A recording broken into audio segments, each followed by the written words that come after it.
Naša čajovňa bola od začiatku nefajčiarska. Rozhodnutie bolo dané už dopredu, lebo tým, že toto je zdravotný areál, tak tu sa fajčiť nesmie absolútne v celom areáli. Takže my sme ani nemali na výber.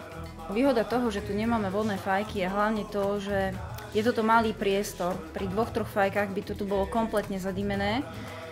Prvá vec. Druhá vec, chodia mi sem mladé rodinky s malými deťmi.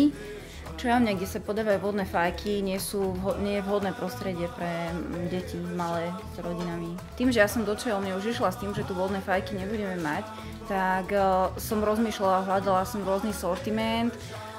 Indické jedlá sa nikde v Galante nepodávajú, čiže to bol super nápad. Prilákalo mi to sem mnoho ľudí.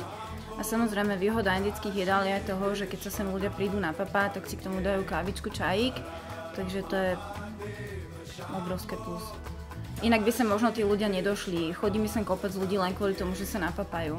Príprava týchto jedál je veľmi jednoduchá a popri tom, ako si pripravujem jedlo, ktoré dám len zohrievať do teplej vody, si viem pripravovať čaje, kávičky. Popri tom, jak sa mi to zohreje, si nastruhám mrkvičku, prichystám si jedlo, naservírujem ho, podávam ho. Není s tým žiadny problém, je to rýchle, pohodlné. Indické jedlá zákazníkom veľmi chutili. No, máme v rodine našu tetu, ktorá keď ochutnala jedno jedlo, sme ho darovali ako dáček k meninám, čiže sú to ešte aj výborné dáčeky. Večer nám hneď písala mail, že si prosí 30 jedál.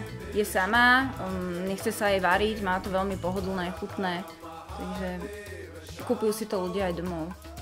Mojim českým kolegom čajovníkom by som odkázala, že sa predajom indických jedál netreba vôbec báť, je to výborná náhrada, alternatíva za vodné fajky.